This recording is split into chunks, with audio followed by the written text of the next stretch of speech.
Welcome to our course on Introduction to C Programming.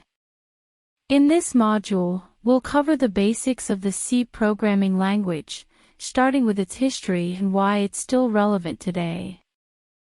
C language was created by Dennis Ritchie and Ken Thompson at Bell Labs in the 1970s. It was originally designed to be a system programming language for Unix, which was being developed at the time. C language became popular among systems programmers because it was efficient, flexible, and portable. It allowed programmers to write low-level code that could interact with hardware, and it was also easy to move C programs between different platforms.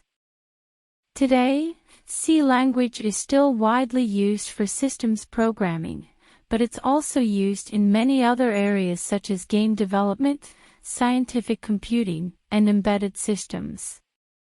So, what is C language? At its core, C is a procedural programming language that allows you to write code that executes in a linear sequence, with control structures to control the flow of execution.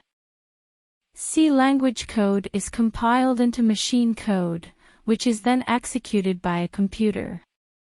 Because of this, C is a compiled language, which means that you need to use a compiler to translate your code into machine code.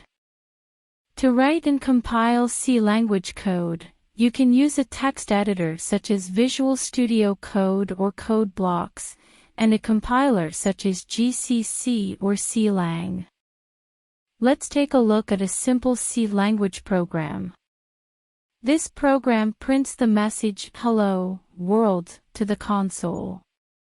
When we run this program, we get the message "Hello, world" printed to the console.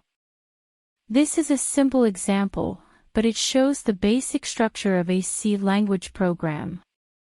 That's it for this module. In the next module, we'll cover the basic concepts in C programming, including data types, variables, operators, and control structures. See you there.